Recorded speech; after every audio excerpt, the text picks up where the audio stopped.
Well, thank you for that. My name's Joby. I'm an alcoholic, and just a huge shout out to all of you who are new in sobriety in the age of COVID. I applaud you. I bow to your ability. I don't know that I could have done that, but fortunately, I don't have to find out. Um, I got sober on January 29th, 1989. I was 21 years old. I have a sponsor and have had several supplemental sponsors when I have moved away from my sponsor, but have always remained in contact with her for the entire 32 years, 32 years. And I have a home group. My home group is the Out of the Ashes group in Petaluma, California on Monday nights. When it's live, it's at 6:45, online at 7 o'clock. If you're ever interested, look us up. We have a good time. What it was like, I grew up in an alcoholic household. I knew all about alcoholism. My mother was a, a wonderful alcoholic woman. And she got sober when I was 16 years old. So I had been going to Alateen for about 2 years before she got sober, and remained in Alateen for a little while after she got sober. What I knew of Alcoholics Anonymous prior to her getting sober was in theory, and then in practical application, I wasn't a big fan because my mother was somebody I could use and abuse when she was drinking, and when she stopped drinking, I couldn't do that anymore. So, not a fan. But it was interesting in our household. My dad was a heavy drinker as well, and when my mom got sober, essentially he got sober. He started driving her to meetings and going to meetings, and he attended more AA meetings than I ever had. And I mean, now that he's passed away, I've surpassed him. But he went to a lot of meetings with my mom, uh, and my mother and I argued whether or not he was an alcoholic. But the thing was, when she quit drinking, essentially he quit drinking. Her quitting drinking had literally no effect on my drinking whatsoever.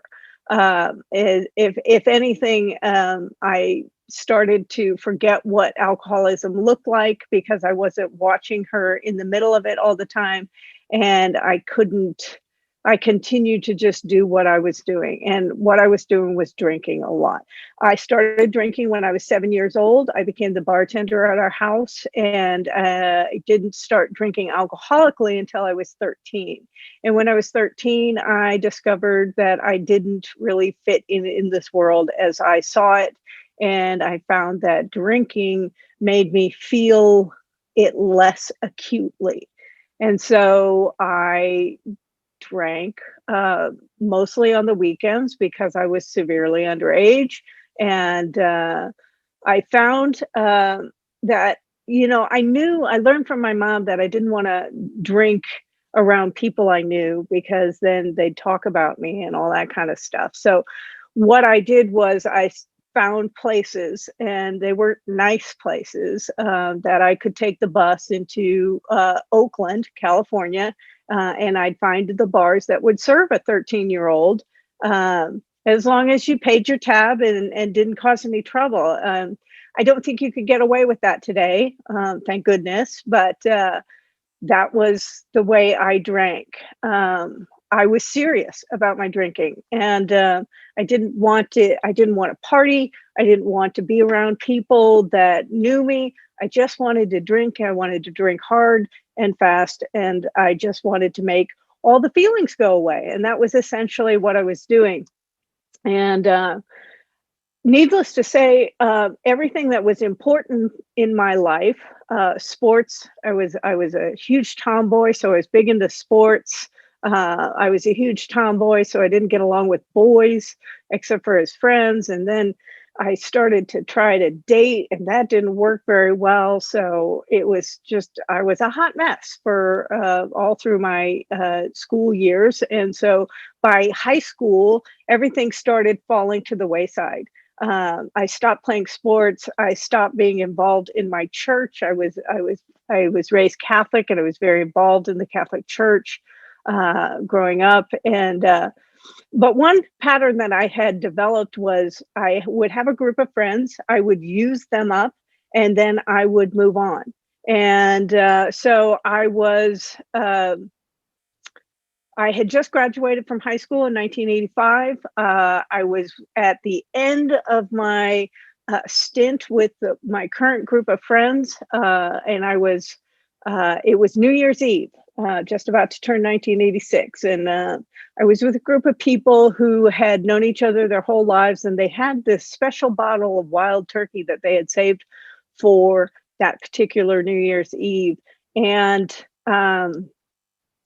they didn't want me to drink it. They'd been around me long enough to know how I drank, to puke, pass out, or blackout, so they didn't want me anywhere near it. And I don't know about you guys, but challenge accepted.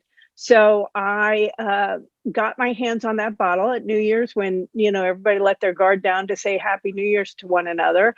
I got a hold of it and I drank it. I drank the whole thing down.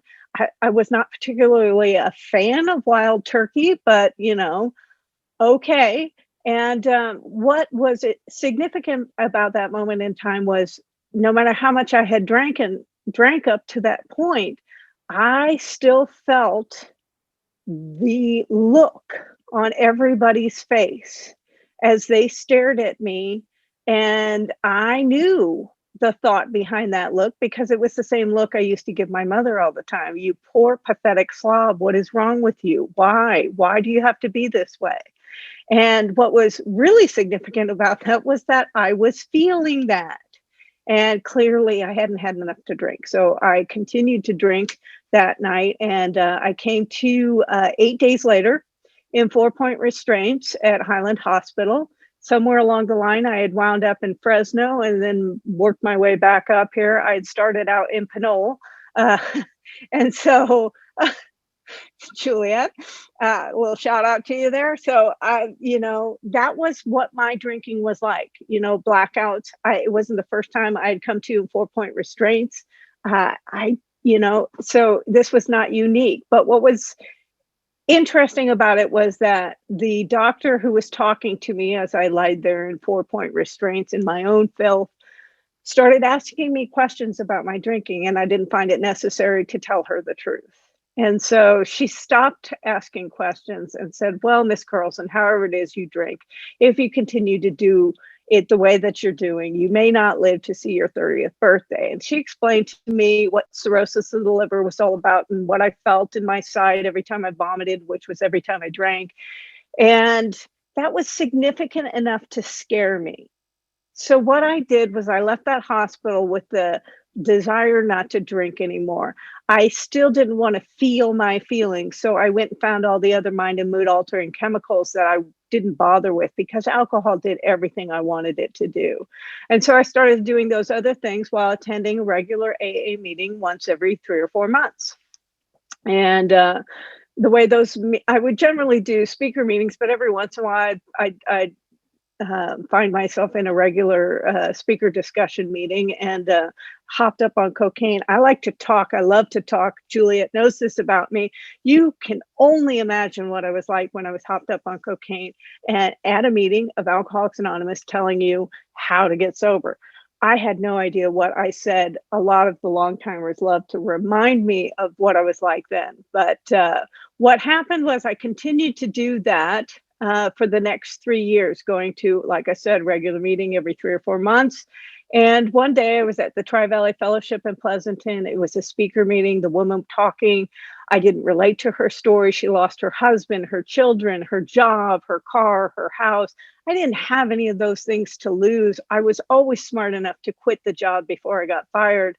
And so I was really uncomfortable, I don't know what she's talking about. And then she started talking about the feelings.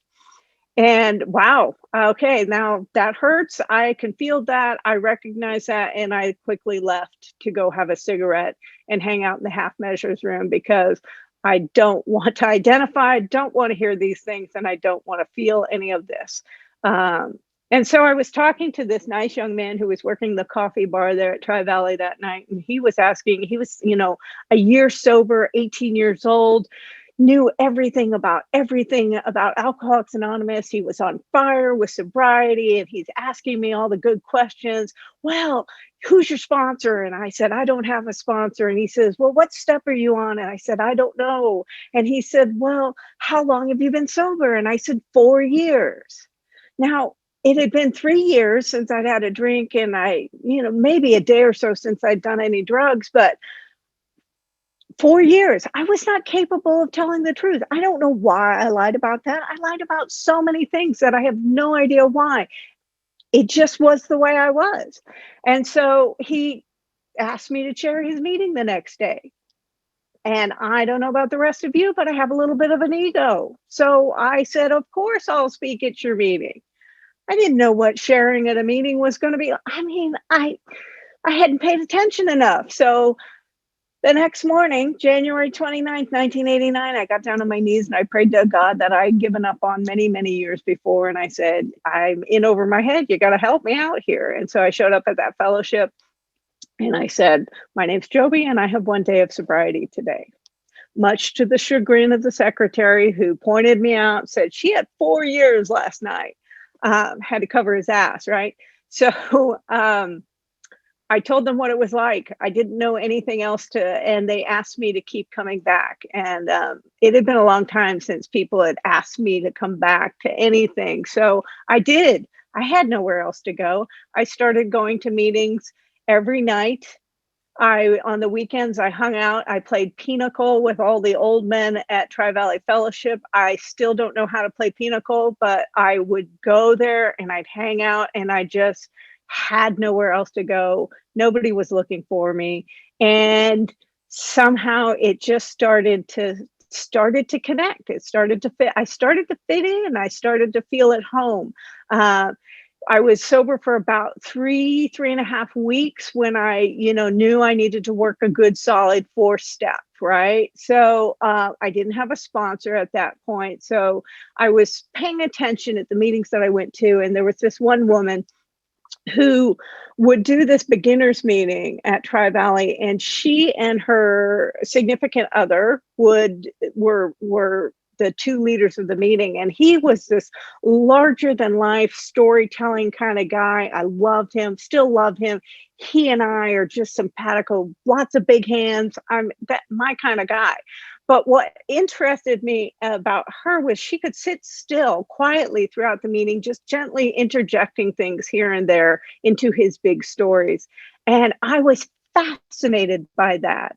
And I'd heard you all say that I needed, if somebody had something that I wanted, that's the person to ask to be my sponsor. And I thought it'd be nice to be able to sit still through an hour-long meeting. I still can't do it, but that's why I asked her to be my sponsor. And so Betty, was very kind and said, well, let's sit down, talk a little bit and see if we, are compatible and see if this is going to work out. And I had told her I need to work a 4-step. And she said, well, tell me a little bit about yourself. And in the course of our conversation, I said 5 or 6 times, I'm not sure I'm an alcoholic, but blah, blah, blah.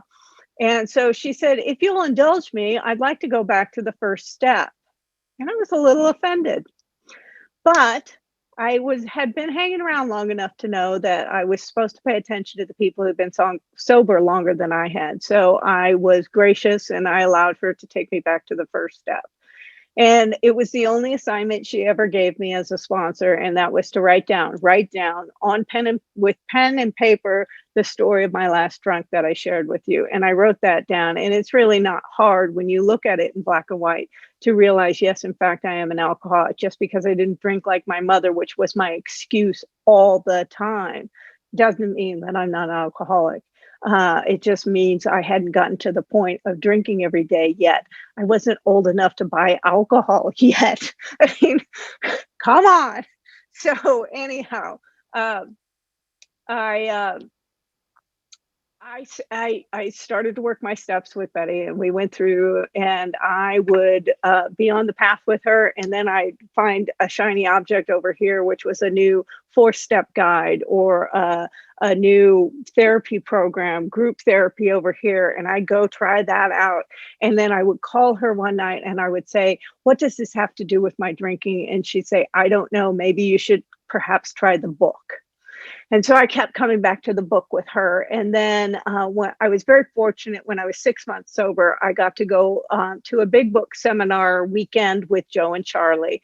And some of you may or may not have heard of the Joe and Charlie Big Book Comes Alive, but I was very fortunate to do that. And they go through the big book page by page over the course of the weekend. And it's just simple and straightforward, and I could identify, I could understand that. And so I started working my steps using that with Betty, and I got my way through it. um, and I just I did all the steps. When I was 6 months sober, after that weekend, I was, kind of one of those on fire, I'm going to get the world sober kind of people. And so I was at that beginners meeting, and there were a lot of beginners, obviously, and I handed out my number to all the women who had raised their hands. And this wonderful woman called me 2 days later, and I didn't know what to do. I honestly did not know how to respond. So I asked her if I could call her right back. And I called Betty, and I'm like, this newcomer called me. What am I supposed to do? And she's like, well, why don't you ask her to go to a meeting with you tonight? Oh, okay. All right. I'll do that.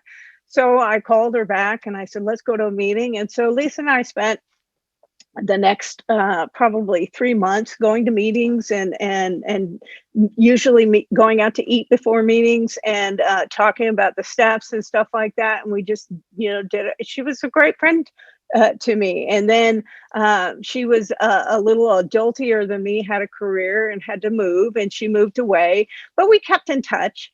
And when she was 10 years sober, she called me up to thank me for being the best sponsor ever. And I had to laugh, because I'm like, I wait, did we have a conversation about sponsorship? Because I don't remember being asked to be your sponsor. She said, I didn't know I had to ask you. I thought it just worked that way.